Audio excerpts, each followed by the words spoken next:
శ్రీ గురుభ్యో నమః. తన విభూతులను ఉపదేశం చేస్తున్నటువంటి పరమాత్మ సంగ్రహంగా కొన్ని విభూతులను ప్రదర్శించి ఈ విభూతుల ద్వారా పరమాత్మను చేరుకోవటానికి కావలసినటువంటి సులభోపాయాన్ని అందించి అహం సర్వస్య ప్రభవః మత్తః సర్వం ప్రవర్తతే ఇతి మత్వా భజంతే మాం బుధా భావ సమన్వితాః అని తన యొక్క తాత్పర్యాన్ని వర్ణించి చెప్పి, నా యొక్క జ్ఞానం తత్వజ్ఞానం అందటానికి వీలుగా ఇటువంటి విభూతులన్నిటినీ నేను చెప్తున్నాను. వాటి యొక్క సారాంశం ఈ ప్రపంచం మొత్తానికి కారణాన్ని నేనే, ఈ ప్రపంచంలో ఏమి జరిగినా సరే అది నా వల్లే జరుగుతున్నది అని తెలుసుకోవటమే అనే విషయాన్ని చెప్పాడు. చెప్పి ఇలాంటి జ్ఞానాన్ని పొందటమే పాండిత్యం యొక్క అసలు తత్వం. పాండిత్యాన్ని తత్వజ్ఞానాన్ని పొందటం అంటే ఈ జ్ఞానాన్ని పొందటమే. ఈ జ్ఞానాన్ని పొందటానికి కొంత సాధన చేసుకోవాలి. ఆ సాధన చేసుకునే విధానం ఎలా ఉండాలంటే, మచ్చిత్తాః మద్గత ప్రాణాః బోధయంతః పరస్పరం కథయంతశ్చ మాం నిత్యం తుష్యంతి చ రమంతి చ అనేటువంటి విధానంలో ఉండాలి. మచ్చిత్తాః చిత్తాన్ని వాళ్ళ మనస్సులను నా యందు పూర్ణంగా అర్పించేయాలి. మద్గత ప్రాణాః వారి యొక్క ఇంద్రియాలు, వారి యొక్క ప్రాణాలు, వారి యొక్క జీవనం మొత్తం నాయందే సమర్పితమైపోవాలి. కథయంతః పరస్పరం ఎవరు కలిసినా, ఎవరితో కలిసినా వారితో ఈ రకమైనటువంటి చర్చలే జరగాలి. బోధయంతః పరస్పరం ఒకరికొకరు ఈ విషయాలను చెప్పుకుంటూ ఉండాలి. కథయంతశ్చ మాం నిత్యం నిరంతరం నా గురించే మాట్లాడుకుంటూ ఉండాలి. క్రమంగా ఇతర విషయాల మీద ఉండేటువంటి ఆసక్తిని పూర్తిగా తీసివేసేయాలి. వాటి గురించి చర్చించటం మానుకోవాలి. ఇది జరిగిన తరువాత దాని వలన సంతోషం అనేది లభిస్తుంది. ఆ సంతోషం ద్వారా శాశ్వతమైనటువంటి ఆనందం రమంతిచ అనే పదం ద్వారా లభిస్తుంది అని బోధించాడు. ఈ విషయాన్ని మనం ఎంతో కొంత అర్థం చేసుకున్నాం. విద్య ప్రాప్తించాలంటే, విద్యని అందుకోవాలంటే, ఏ తత్వజ్ఞానాన్ని అందుకోవాలన్నా, అసలు ఏ జ్ఞానాన్ని అందుకోవాలన్నా ఈ మచ్చిత్తాః మద్గత ప్రాణాః బోధయంతః పరస్పరం అనే విషయం చాలా అవసరం అనే విషయాన్ని మనం చక్కగానే గుర్తించాం. ఇది కేవలం తత్వజ్ఞానానికి మాత్రమే కాదు, సాధారణ విద్యలకు కూడా ఇదే ఉపాయం పనికొస్తుంది. ఆ విద్య మీదే మనస్సు ఉండటం, ఆ విద్యనే సంపాదించుకోవటమే జీవనం యొక్క లక్ష్యంగా ఉండటం, ఎవరు కనిపించినా ఆ విద్య గురించి మాట్లాడటం, అందులోనూ ఆ విద్య గురించి తెలిసిన వారు వచ్చినప్పుడు వారితో ఆ విషయాలనే చర్చిస్తూ ఉండటం, ఆ విషయాలను తెలుసుకోవటానికే సమయాన్ని వెచ్చించటం, ఇతర వ్యాపకాలన్నిటినీ పక్కన పెట్టడం లాంటివి చేసుకున్నట్లయితే తప్పకుండా ఏ విద్య అయినా లభిస్తుంది అనే విషయాన్ని కూడా మనం ఆనుషంగికంగా గుర్తించాం. అయితే పరమాత్మ విద్య లాంటి పై స్థాయి విషయాలను మాట్లాడుకుంటున్నప్పుడు ఇలా అర్థమైపోయేటువంటి సులభమైన విషయాల గురించి మనం ప్రత్యేకించి చర్చించుకోవటం లేదు. న్యాయం ప్రతి చోట సమానం. ఇది తత్వజ్ఞానానికి తప్పకుండా కావలసినటువంటి విషయం. తత్వజ్ఞానానికి ఈ బోధయంతః పరస్పరం కథయంతశ్చ మాం నిత్యం అనే అంశం చాలా అవసరం అనే విషయాన్ని మనం అర్థం చేసుకున్నాం. అయితే పరమాత్మ ఈ విషయాన్ని ఇంతటితో వదిలిపెట్టడం లేదు. ఇలా గనక ఒకరికొకరు కలిసి, ఒకరికొకరు సహాయం చేసుకుని, ఒకరికొకరు పరమాత్మ స్వరూపాన్ని అర్థం చేసుకోవటానికి ప్రయత్నంలో సహాయపడేటువంటి పరిస్థితే తెచ్చుకుంటే, ఇలా ఒకరికొకరు సహాయం చేసుకుని వారి వారి ఏకాగ్రతను, వారి వారి భక్తిని, వీటన్నిటినీ కూడా క్రమంగా పెంచుకుంటూ ఉంటే, పరమాత్మ మీద ప్రీతిని క్రమంగా ఎవరికి వారు పెంచుకోగలిగితే, అటువంటి వారికి నేను నిజమైనటువంటి సహాయం చేస్తాను అని పై శ్లోకంలో ఇలా అంటున్నాడు. తేషాం సతతయుక్తానాం భజతాం ప్రీతిపూర్వకం దదామి బుద్ధియోగంతం ఏన మాముపయాంతి తే అని. తేషాం ఇలా అన్యోన్యం సహకారం చేసుకుంటూ, అన్యోన్యం పరమాత్మ గురించిన చర్చలనే చేసుకుంటూ, పరమాత్మను పొందాలనే ధ్యేయంతో ఉండేటువంటి సాధకులకు, ఇలా సతతయుక్తానాం నిరంతరం ఆ పరమాత్మను చేరటానికి చేసేటువంటి ప్రయత్నంలో తలమునకలై ఉన్నటువంటి సాధకులకు, సతతయుక్తానాం భజతాం పరమాత్మను సేవించేటువంటి సాధకులకు, పరమాత్మను సేవించటంలో వేరే ఏ కారణాన్ని దృష్టిలో పెట్టుకోకుండా కేవలం ప్రీతిపూర్వకం, పరమాత్మ మీద ఉండేటువంటి ప్రీతినే కారణంగా పెట్టుకున్న సాధకులకు, పరమాత్మ మీద ప్రీతితో, పరమాత్మను సేవించాలనే ప్రయత్నంతో, పరమాత్మను పొందాలనే నిరంతర ప్రయత్నంతో ఉండేటువంటి సాధకులకు, తేషాం సతతయుక్తానాం భజతాం ప్రీతిపూర్వకం దదామి, నేను ఫలితాన్ని ఇస్తాను. ఏ రకమైనటువంటి ఫలితాన్ని ఇస్తాను? బుద్ధియోగం తం, సద్బుద్ధిని ప్రసాదిస్తాను. సద్బుద్ధితో పాటు క్రమంగా తత్వజ్ఞానంతో సంబంధాన్ని కూడా నేను ప్రసాదిస్తాను. తత్వజ్ఞానాన్ని వారికి అందిస్తాను. తత్వజ్ఞానం వారికి అందేటట్లు నేను చేస్తాను. దదామి బుద్ధియోగం తం. ఎలాంటి బుద్ధియోగాన్ని ఇస్తాను? ఎలాంటి తత్వజ్ఞానాన్ని ఇస్తాను? ఏన మాం ఉపయాంతితే, ఏ తత్వజ్ఞానం లభిస్తే వారు నా దగ్గరకు చేరతారో, నన్ను పొందుతారో, నన్ను చేరతారో, నాలో భాగమైపోతారో, అటువంటి తత్వజ్ఞానాన్ని వారికి అందిస్తాను. దదామి బుద్ధియోగం తం ఏన, ఏ తత్వజ్ఞానంతోనైతే మాం నన్ను ఉపయాంతి దగ్గరగా చేరుతూ ఉంటారో అటువంటి తత్వజ్ఞానాన్ని నేను ప్రసాదిస్తాను. దదామి బుద్ధియోగం తం అని ఈ శ్లోకంలో అంటున్నాడు. ఏమంటున్నాడు? తేషాం సతతయుక్తానాం, ఇంతకుముందు గురువాక్యాల ద్వారానో లేదా సహచరుల వాక్యాల ద్వారానో, పరమాత్మ గురించిన చర్చల ద్వారానో ఏదో విధంగా పరమాత్మ మీద ఒక ప్రీతిని పెంచుకుని, పరమాత్మను పొందటమే లక్ష్యంగా చేసుకుని, క్రమంగా ఆ ప్రీతిని అభివృద్ధి చేసుకుంటూ ఆ లక్ష్యం వైపుగా ప్రయాణం చేసేటువంటి సాధకులకు, అందులోనూ ఆ లక్ష్యం వైపుగా ప్రయాణం చేసే సాధకులు ఎట్లా ఉండాలి? సతతయుక్తానాం, నిరంతరం అదే ప్రయత్నంలో ఉండాలి. పరమాత్మను సాధించుకోవటం, పరమాత్మ తత్వజ్ఞానాన్ని పొందటం ఒక్కటే లక్ష్యంగా ఉండాలి.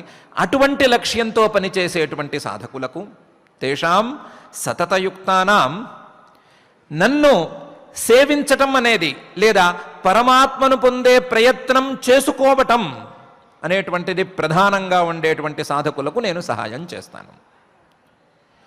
పరమాత్మ భజన చేయటమో లేదా పరమాత్మను సేవించటమో, పరమాత్మను పొందటానికి చేసే ప్రయత్నమో ఎందుకై ఉండాలి అంటే, లోకంలో మంచి పేరు వస్తుంది, ఏదో వేరే లాభాలు కలుగుతాయి, ఖ్యాతి కలుగుతుంది, ఇంకోటేదో వస్తుంది అని వేరే ఏ వ్యాజాన్ని మనసులో ఉంచుకోకుండా, వేరే ఏ కారణాన్ని ఉంచుకోకుండా, కేవలం పరమాత్మ మీద ప్రీతి ఒక్కదాన్నే కారణంగా ఉంచుకున్న వారికైతే నేను ఫలితాన్ని ఇస్తాను.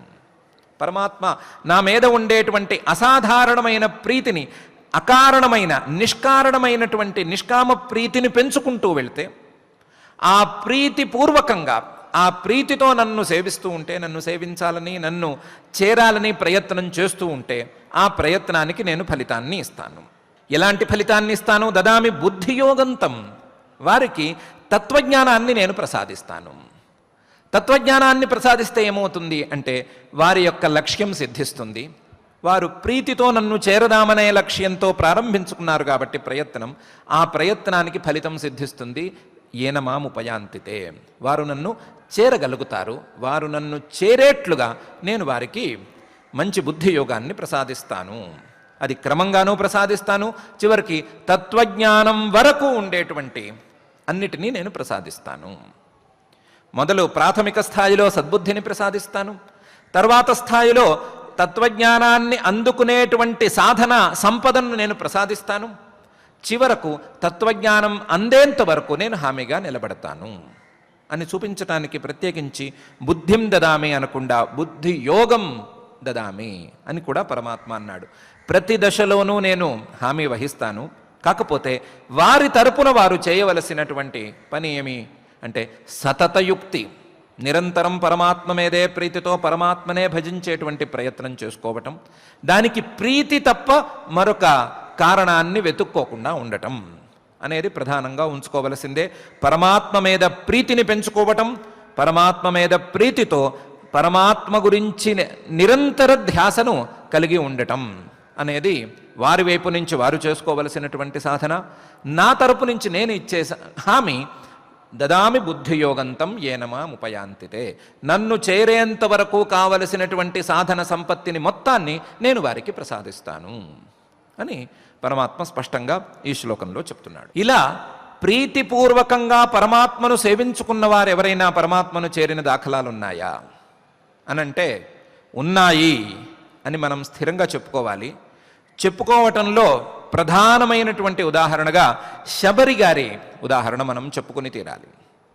శబరి ఉదాహరణ ఒకసారి పత్రం పుష్పం ఫలం తోయం అన్నప్పుడు ఫలం అనేటువంటి సందర్భంలో చెప్పుకున్నాము. కానీ ఎవరి శబరి, ఎక్కడి నుంచి వచ్చింది, ఏం సాధించింది, ఎవరు సహాయపడ్డారు, ఏ విధంగా ఆవిడ యొక్క సాధనా మార్గం నడిచింది అనే విషయాలను మనం చక్కగా ఆలోచించుకుంటే, ఈ శబరి అనే ఆవిడ ఎవరు కూతురు, ఎవరికి బంధువు, ఇలాంటి విషయాలు ఏమీ లేవు. ఆవిడికి పెద్దగా పేరున్న కుటుంబం అంటూ ఏమీ లేదు. శబరి అంటే అడవిలో నివాసం ఉండేటువంటి ఒక బోయవాళ్ల యొక్క స్త్రీ ఆవిడ శబరి.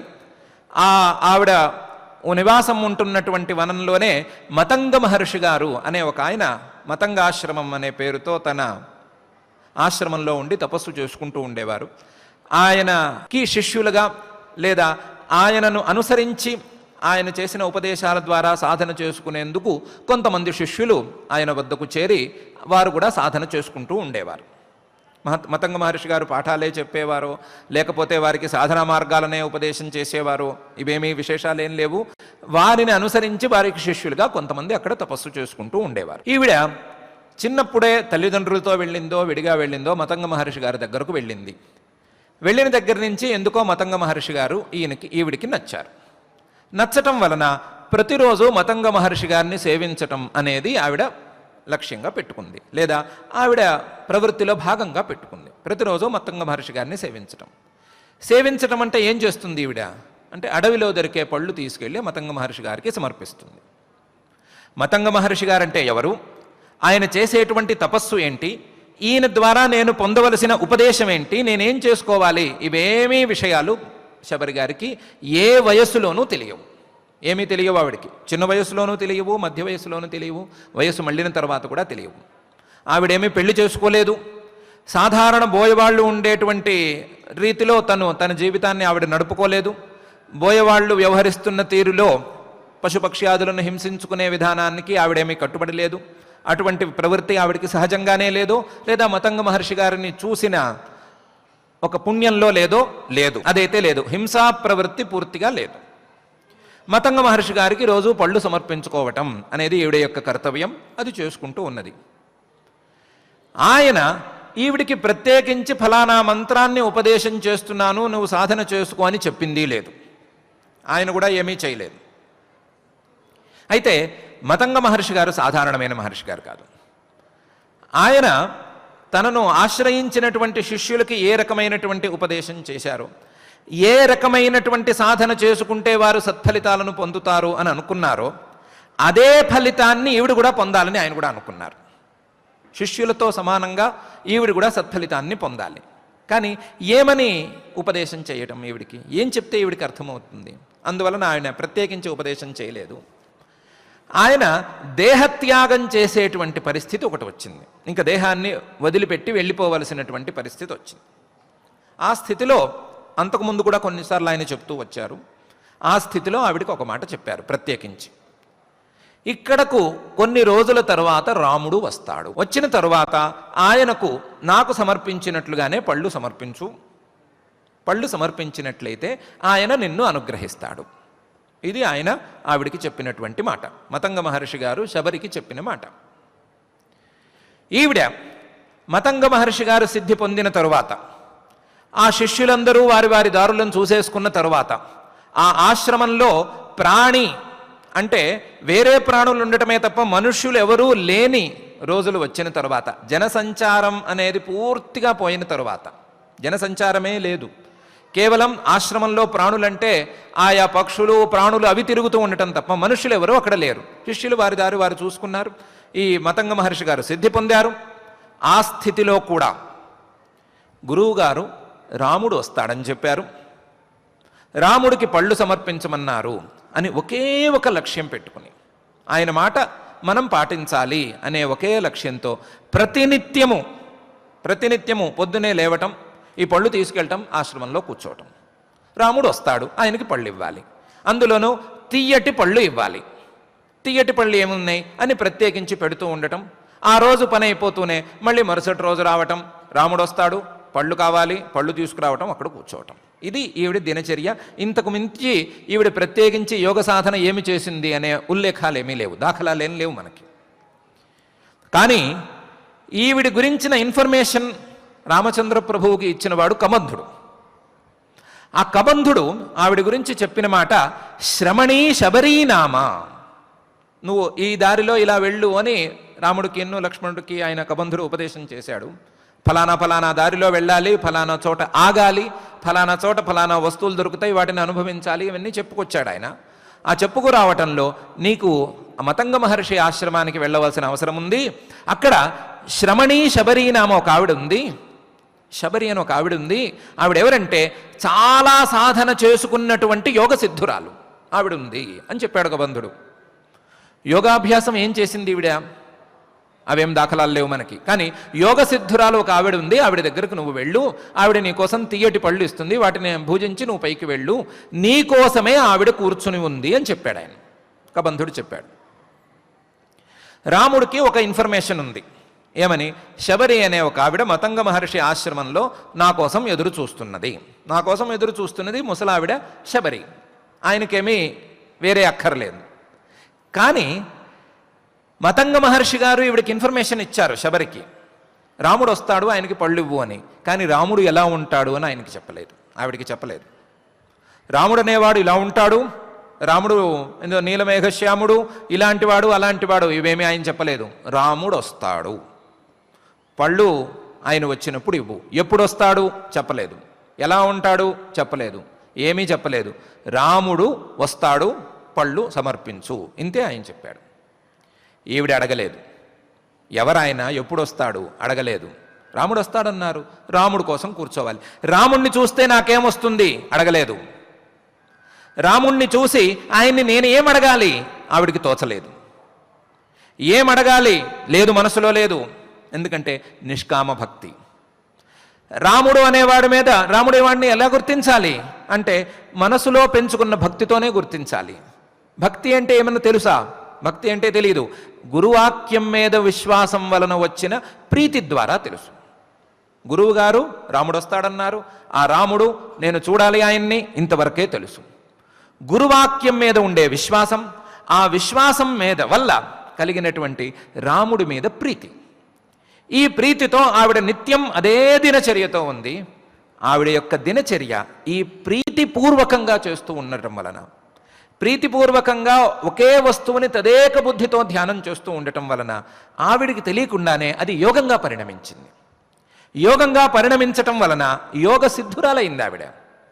యోగ సిద్ధురాలయ్యి శ్రమణీ శబరీనామ అని ఆ రాక్షసుడితో కూడా అనిపించుకుంది.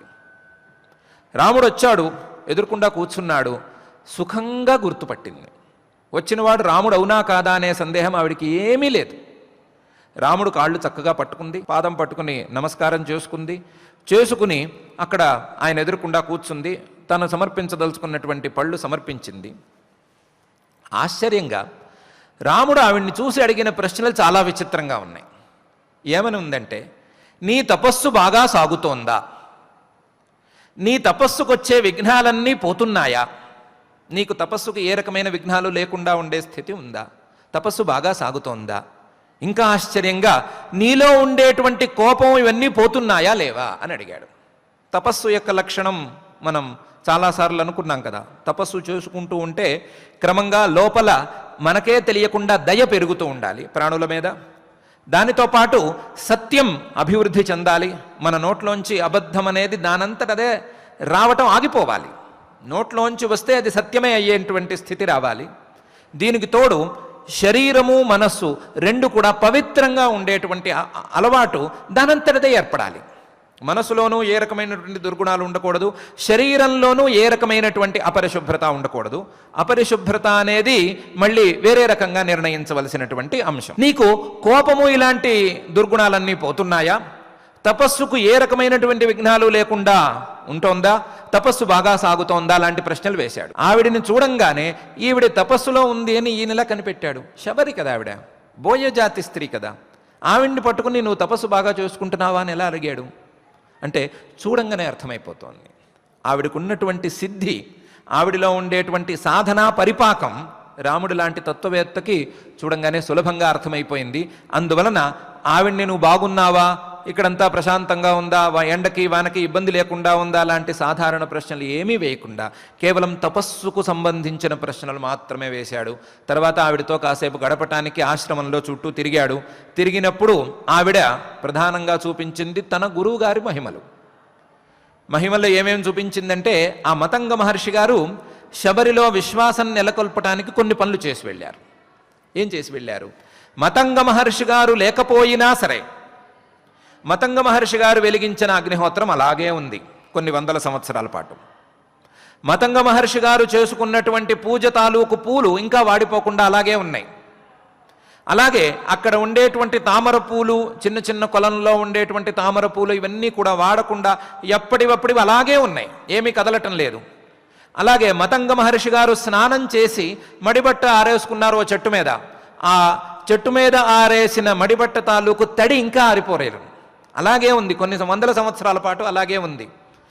ఇంతేకాదు మతంగ మహర్షి గారు చివరి వయస్సులో వృద్ధాప్యంలో ఎక్కడికి కదలలేక మనిషి 4 అడుగులు కూడా సరిగ్గా వేయలేని స్థితిలో, అరే సాగర స్నానం చేసుకోవాలి, సముద్ర స్నానం చేయాలి, ఈరోజు పర్వదినము, సముద్ర స్నానానికి ఏమన్నా ఏర్పాటు ఉంటే బాగుంటుంది కదా అనుకోంగానే సప్తసాగరాలు కలిసి ఒక తీర్థంలా ఏర్పడినాయట.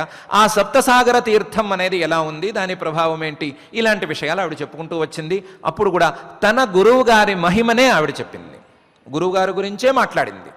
గురువుగారి ఆశ్రమము, ఆయన లేకపోయినా సరే ఆశ్రమం అంతా ఎలా చెక్కు చెదరకుండా ఉంది, ఎవ్వరూ మనుష్యులు సంచరించకపోయినా సరే ఆశ్రమ వాతావరణం ఎంత ప్రశాంతంగా ఉన్నది, ఎవ్వరూ ఏమీ కదల్చకుండా ఎలా ఉన్నది అనే విషయాన్ని ఆవిడ చాలా విస్తారంగా చూపించి చెప్పింది.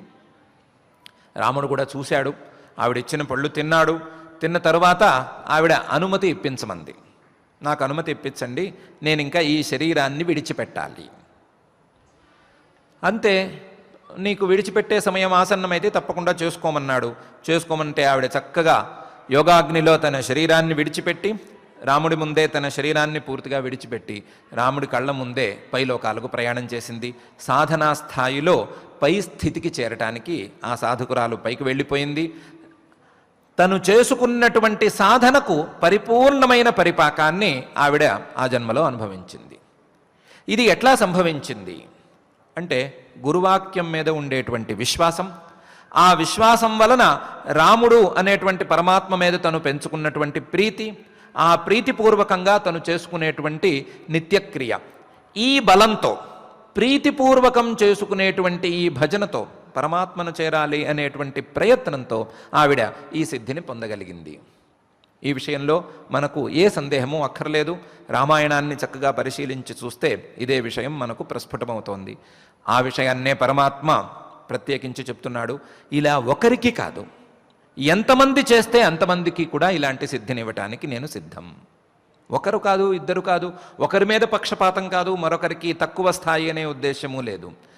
తేషామేవ, ఎవరైతే ఈ సాధనను ప్రారంభించుకున్నారో, అన్యోన్యం కథనం, అన్యోన్యం భాషణం ఇవన్నీ కూడా మొదలు పెట్టుకున్నారో, అటువంటి తేషాం సతతయుక్తానాం, నిరంతరం అదే బుద్ధితో ఉండేవారు, భజతాం ప్రీతిపూర్వకం, ప్రేమపూర్వకంగా పరమాత్మ మీదన ఉండేటువంటి ఆ ప్రీతితో నన్ను ఎవరైతే చేరటానికి ప్రయత్నం చేసుకుంటూ ఉంటారో అటువంటి వారికి బుద్ధియోగాన్ని నేను ప్రసాదిస్తాను. ఆ బుద్ధియోగం అనేది ఎవరి స్థాయికి తగ్గట్టుగా వారికి ఉంటుంది. ఎవరి స్థాయికి తగ్గ బుద్ధియోగాన్ని నేను వారికి అందజేస్తాను. దదామి బుద్ధియోగంతం ఏన మాముపయాంతితే, వారు నన్ను పొందుతారు, వారు పొందవలసినటువంటి పరిపూర్ణమైనటువంటి ఫలితాన్ని పొందుతారు అని ఈ శ్లోకంలో స్పష్టమైన హామీని తను ఇస్తున్నాడు. అవతల సాధకులు ఆచరించవలసినటువంటి విధానాలను కూడా స్పష్టంగానే చూపిస్తున్నాడు.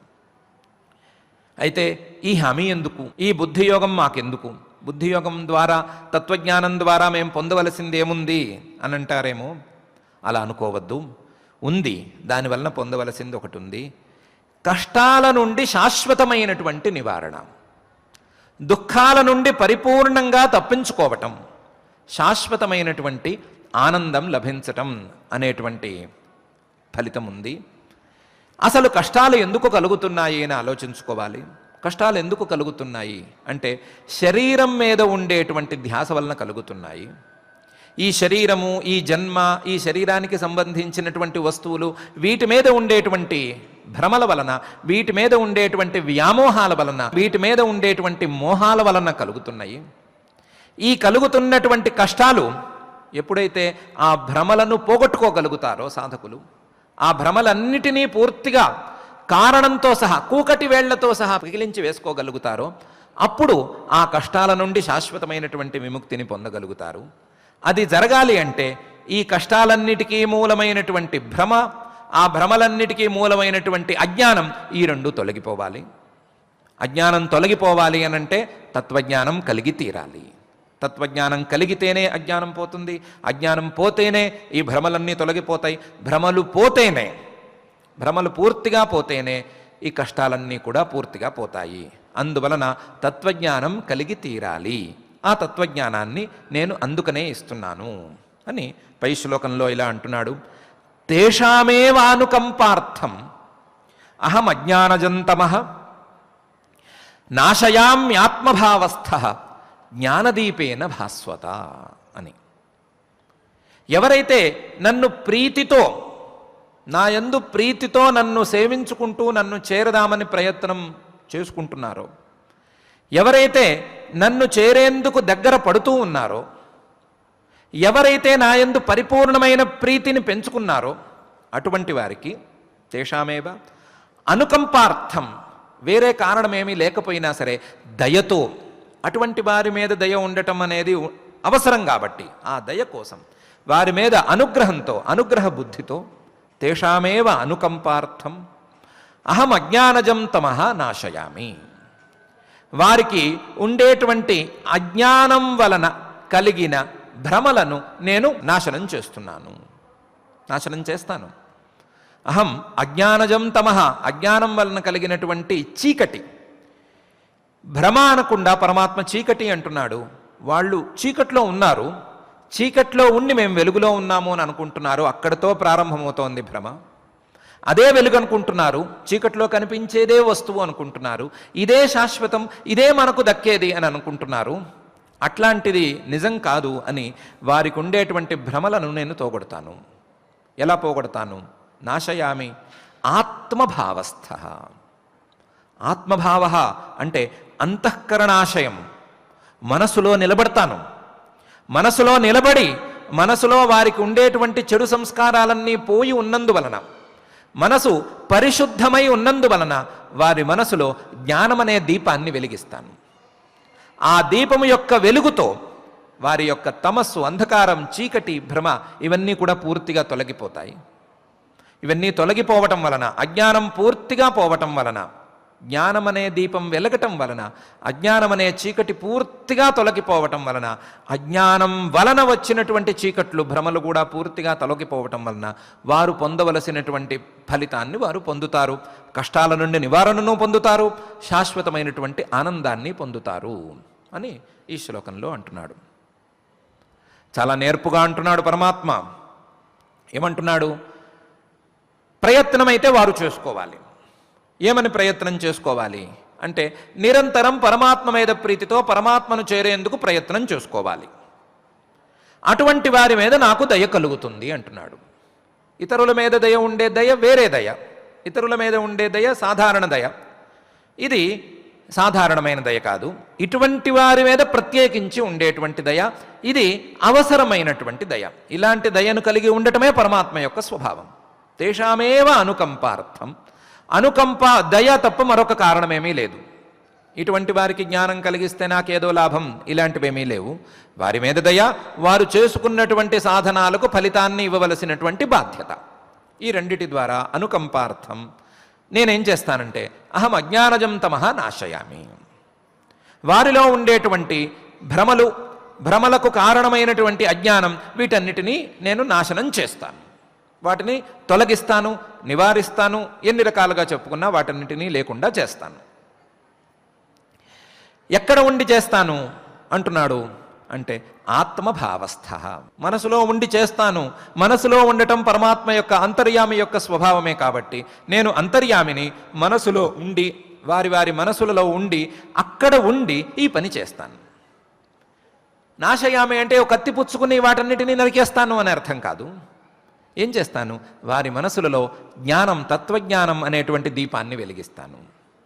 జ్ఞానదీపేన, ఆ తత్వజ్ఞాన ప్రకాశం ద్వారా వారిలో ఉండేటువంటి చీకటి పూర్తిగా తొలగిపోతుంది అని అంటున్నాడు. చాలా నేర్పుగా ఉంది మాట. ఈ మాటలో నాకు దయ ఉంది అని ఒకటి హామీ బాగుంది, మిగతా అంతా కూడా వారు వారు సాధనల ద్వారా సాధించుకోవలసిందే అనేటువంటి సందేశం ఉంది. ఏ రకమైనటువంటి సందేశం? జ్ఞానదీపేన భాస్వత అనే పదం వేస్తున్నాడు పరమాత్మ. జ్ఞానదీపం, జ్ఞానదీపాన్ని వెలిగిస్తాను అంటున్నాడు. జ్ఞానదీపాన్ని వెలిగించాలంటే ఏమేం కావాలి అంటే, దీపం వెలగాలంటే కావాల్సింది ముందు కుంది అని మనం అనుకునేటువంటి దీపపాత్ర, పాత్రలాగా ఏదో ఒకటి ఉండాలి.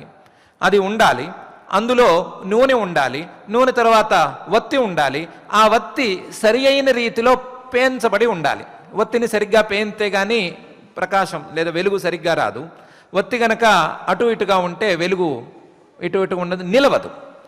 వత్తి సరిగ్గా పేనాలి, ఆ వత్తి కింద నూనె సరిగ్గా ఉండాలి, ఆ నూనె కింద పాత్ర ఉండాలి, పాత్రతో పాటు చాలా విచిత్రమైన స్థితి ఒకటి ఉండాలి.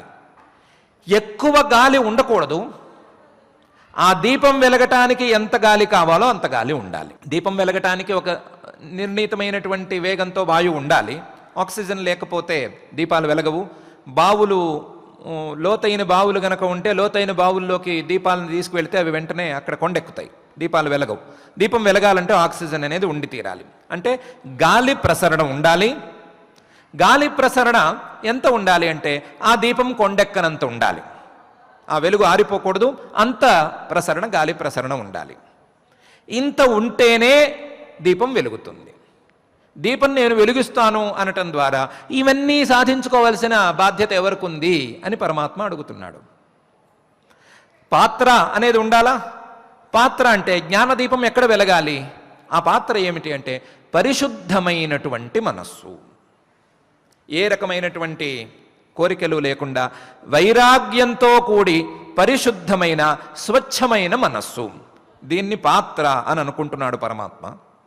ఆ పాత్రను తెచ్చుకోవలసిన అవసరం లేదా ఆ పాత్రను తెచ్చుకోవలసిన బాధ్యత ఎవరిది అంటే సాధకులదే అని అంటున్నాడు.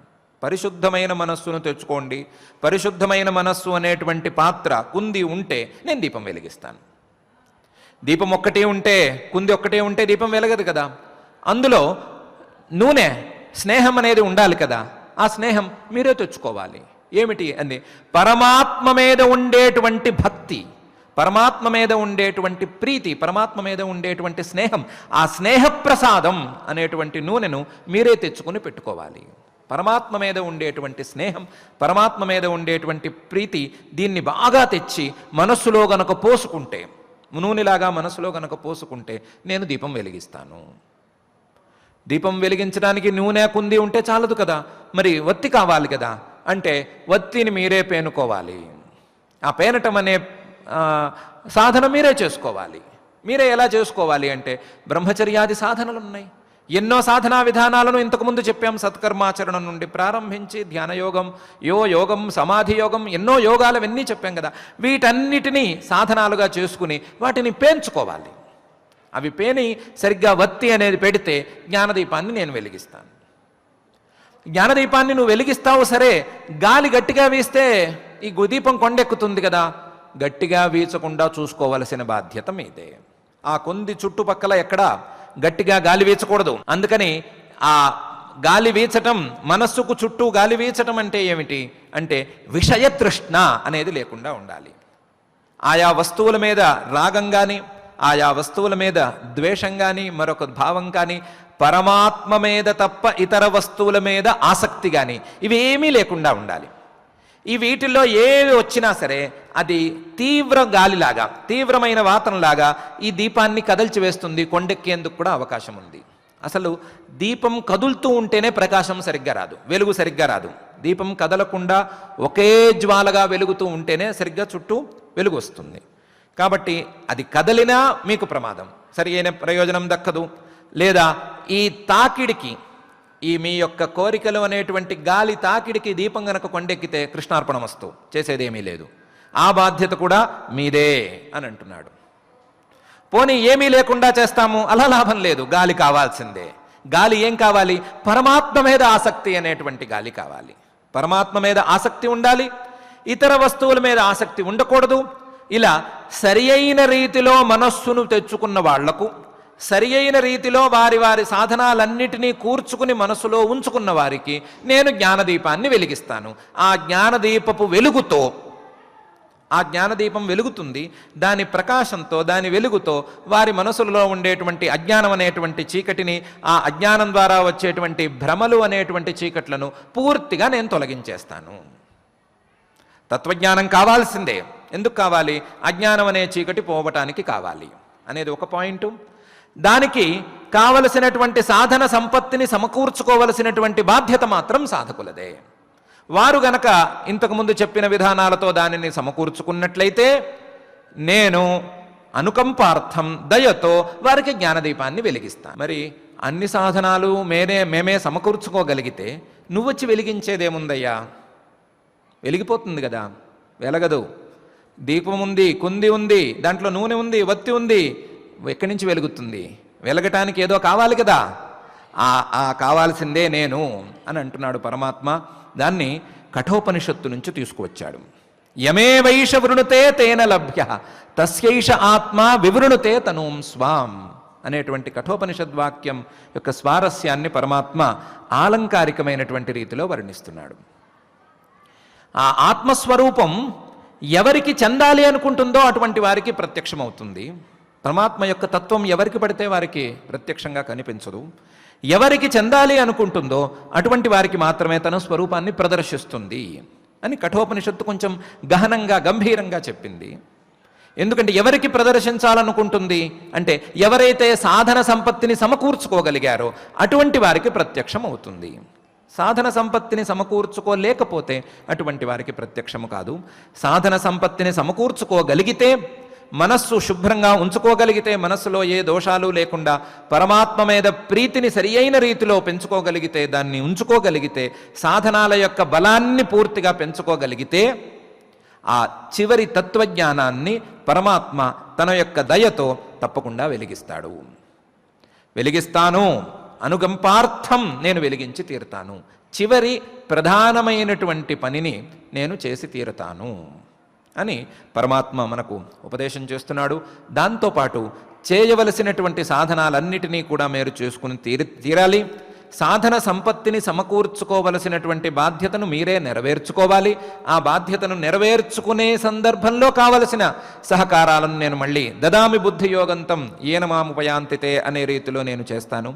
మీరు అడుగులు వేయాలి, అడుగడుగున నేను సహాయం చేయాలి అనేటువంటి విషయాలని పరమాత్మ ఈ 2 శ్లోకాలలోనూ చాలా విపులంగా మనకు ఉపదేశం చేస్తున్నాడు. పరమాత్మ ఉపదేశం చేసేటువంటి దారిని అందుకోవాలనే సంకల్పాన్ని అయితే మనం కలిగి ఉన్నాం కాబట్టి మనకు పరమాత్మ అడుగడుగునా తప్పకుండా తోడు ఉంటాడు. అడుగులు వేయటం మన వంతు అనేటువంటి నిర్ణయంతో ఆ అడుగులు వేసేటువంటి ప్రయత్నం మనం చేసుకుందాం. ఆ ప్రయత్నానికి, ఆ అడుగులకు తోడు ఉండమని ఆ అఖిలాండ కోటి బ్రహ్మాండ నాయకుడు దేవదేవుడు శ్రీ వెంకటేశ్వర స్వామి వారిని భక్తిగా ప్రార్థించుకుందాం.